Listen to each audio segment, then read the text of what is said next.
Hi, I'm Sean Hahn with West USA Realty, and again, we're down here in southern Arizona, HahnTheTown. I am joined here with Steve and Paul with Hamilton Distillers, and he's graced us with his fine rocket sauce whiskey here, and I want to talk to you about what he's up to here. So in the past, Steve and Paul has been building some of the finest mesquite furniture for some 27 years. Custom furniture, and the name of his company is Arroyo Designs. And this company's been nationally recognized, has been featured in numerous design publications. He's been on PBS, he's made stuff for the Marriott, for the Ritz-Carlton. And now his new venture is distilling fine whiskey. So I want him to explain to us a little bit about how he's transitioned from custom mesquite furniture, which we're enjoying these chairs. He's made these wonderful chairs. They're some of the most beautiful furniture I've ever seen on this table. How he's transitioned from furniture into whiskey. So share with us, if you will. Well, I have always, so the furniture company was largely based on using mesquite wood. And I'd always take my scraps home to barbecue. And I would only half-jokingly tell my wife, those are our profits going up in smoke. And we're both Scotch drinkers. And so one evening, I told her the old joke again, those are our profits going up in smoke. And she said, well, you know what, why couldn't we malt barley over mesquite instead of peat, like they do in Scotland? And so that idea just was really intriguing, just stuck in my head.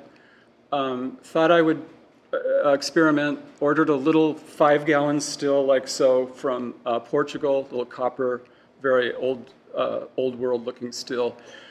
Started experimenting, started tasting good, made a lot of mistakes, and it just kept going from there. Then I had an old customer and friend who had been telling me, gee, this stuff tastes good, like if you ever get real serious, let me know. And so things got serious. We ordered a little bit bigger still, 40 gallons, and went into phase 1, which was product development, and it just kept going from there. The 40-gallon still is the one that you're currently using right now? Yes. That's the one that's next door, okay. Yep. Yeah.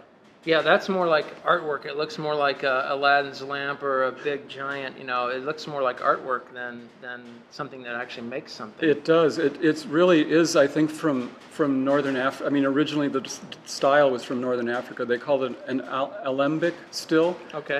And on the little label, so it came from Portugal, which is just north of Africa, across the straits there. But and it's called alambic.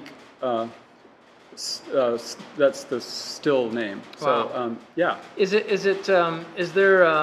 easy to get permits and licensing to do distilling, or are there legal issues involved with you know? There are tons of legal issues, and I would say it's not easy, but it's doable. I mean, so there's a ton of hoops you have to jump through on 3 different levels: the local municipality, the state level, and then the feds. That is excruciating, that experience, but it's all doable. You just have to put your head down and keep at it. You've got to be very determined to get through all that red tape. You absolutely do. Yeah. And I mean, they're looking at the feds are looking at the kinds of locks you have on your door, access to who has locks. You know, they want to track all the alcohol you make. They're going to get an excise tax out of each unit that goes out. So if I ordered a distillery, 5-gallon whatever, and started making it in my garage, that could be a problem. I mean, that's not something that's. That's a problem, and okay. I was illegal at first. So okay.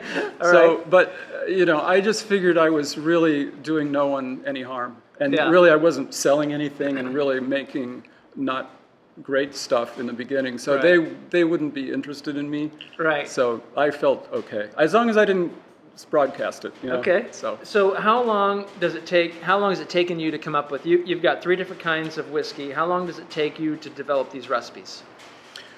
Well, I started doing this in about early 2007, Then I really got serious after the investment came in to do phase one, the product development phase. Before that, I was just in my backyard. So I mean, you could say it's taken 7 years, or really we started phase one about 3 years ago. But that's really when I got serious about paying attention to what I was doing, because someone had given me money, to do this. So go for it. Yeah, and Wow. I had to take that pretty seriously. So. Yeah, that's quite an opportunity. So how do you make? I mean, I'm not a expert on whiskey, and how is the product? Can you give us kind of how it's made? How do you make this stuff? Well, we start way back because we're actually malting our own barley. So we couldn't find mesquite smoked barley. So we said, okay, well, we have to learn how to malt barley. So that's where we start. We go through that process, which very briefly involves germinating barley seeds to a certain point where the barley has created an enzyme that will later turn starch to sugar when you cook it at a certain temperature. And then you have to stop the germination right at that point. And you do that with heat. In Scotland, they do it with peat, and so we're doing it with mesquite. So we're malting our own barley for starters. Then we cook the barley to make that conversion happen from the starch to sugar. It's almost a magical thing to see. And then we put it in then we basically put that whole liquid out of that. We separate the liquid from the solids out of the mash pot. We transfer that liquid to a fermenter. We add yeast. We wait 4 or 5 days until the yeast has done its work on the sugar and turned all that sugar into alcohol. We then and so essentially it's a beer at that point. Right. It's basically a beer. And how long does that rudimentary process take right there you just laid out so far? From mashing to end of fermentation is really 5 days. Okay, Yeah. wow, goes fast. Yeah. So then we transfer that rudimentary beer out of the fermenter into a still, and we distill it. We end up distilling it twice, but the first distillation we strip all the alcohol out. We don't care about keeping only the good stuff, which is ethanol. And then we save up. So each time you distill, the volume, the yield is less. So you get 9 gallons out of, say, a 45 gallon or a 35 to 40 gallon charge in the still. You get, say, 9 gallons. We save up those 9 gallons until we have to have enough to refill the still. And then we do a second distillation called the spirit run. And that's when we take a lot of care to just get the good alcohol, the flavors. You're basically judging it on the flavors and the aromas. And so that's called the spirit run, and then it's ready to barrel. And so, how long does it stay in the barrel then? We have been using little 15-gallon barrels, which are much smaller than the standard whiskey barrel. And they're made out of oak? They're made out of American oak, okay. And we're getting our barrels from Minnesota. Excuse me. And they've never been used before. These are brand new barrels. These are brand new barrels with a specific toast and char level. So in a small barrel, there is more surface area to content, higher ratio of surface area to content. So it ages more quickly, matures more quickly. The craft spirits industry is preferring to use the term maturation rather than age, for obvious reasons. Right. But, so it has actually just been taking about 5 months in the barrel to taste what you'll taste here shortly. Wow, amazing. And so up until this point in your with Whiskey Del Bac, it's only been in restaurants, resorts, and bars in the Tucson area, correct? That's correct. You've only been able to make enough to supply those guys, and the demand has been so high that you're barely able to satisfy those demands. That's right. We are, our distributor sells out within 2 days after they pick up product. We are in the process right now of installing a 500-gallon system in another location. So you're going from a 40-gallon to 500-gallon. Yeah. Wow. So we want to just be able to supply everybody. Right. So Would the goal be to take it into the valley and make it to Phoenix? we absolutely want to be in Phoenix and all of Arizona. And actually, my business plan involves us being in, many other states as well, ultimately. Right. Wow. That is fantastic. Well, tell us what we have here in front of us. What we've got poured here on your right, in the right-hand glass, is the unsmoked whiskey. Okay. And these are single malt whiskeys, which just means that they are an all barley malt product made in one distillery. So a blended whiskey would be coming from different distilleries, and that it would be blended. So single malt whiskey just means that it's from one distillery and it's an all barley malt. Okay. So this is, the unsmoked is what I did first to just learn how to make whiskey before introducing any kind of, mesquite, sort of weird mesquite component or something. So this is a single malt whiskey. This is a single malt whiskey that has not been, It's delicious. the barley for which has not been malted over, Right. over mesquite. Dave, did you try yours?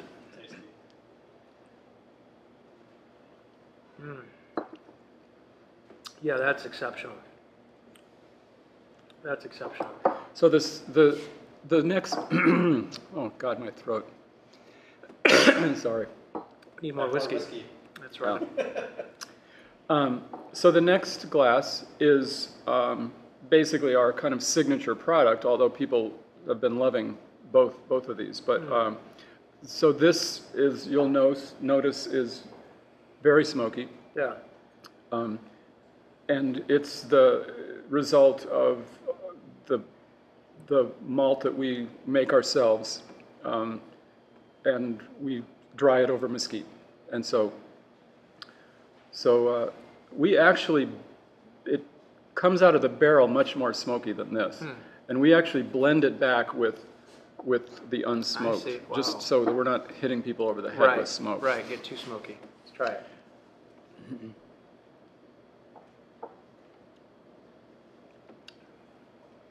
I like the mesquite. There's not too much that smells better than mesquite wood burning. So Right, it's absolutely true. if you can blend mesquite with whiskey or scotch, you're doing a good job. Yeah. So right now we are using a commercial malt to make the unsmoked, and one of the kind of crazy things we're doing in the new facility is we're putting in a malting system, which don't really. We're only one of 5 distilleries in the country that we know of that are malting their own barley. And there's no real system that we know of. People are floor malting, and we've been floor malting, except for during the summer we put it in the trays in the cold room. But it is so the tanks are custom made. They're being designed by Global Stainless Systems in Portland, and they're kind of basically inventing the wheel. And we've been involved, but can't really take credit for the design. But we're definitely in there, like problem solving. So that'll be kind of interesting when the malting system gets going. We'll be malting all of our own barley, including the barley for the unsmoked. Yeah. It's spectacular. It really is delicious. I'm not a whiskey expert, but I've enjoyed several, and this is as good as I've had. And where can people right now? What's the best way to people if they want to just they need to come to Tucson right now? They just need to come to Tucson, and we're in about 45 bars and restaurants here. Wow. There's a little twist here in that the distributor actually is letting it out to retail in Tucson, which we didn't plan on. Okay. And it was kind of an oversight on the the distributor's part. Okay. It wasn't So supposed to there's some happen. lucky few that are going to find There's some on lucky the few that shelves. could find All some right. on the shelves, yep. Well, Stephen, thank you very much for allowing us to come down and taste some of your wonderful whiskey and get to know you. It's a fascinating story. Furniture from chairs to from whiskey. It's amazing. So thank you very much. Total pleasure. Yeah. Cheers. All right.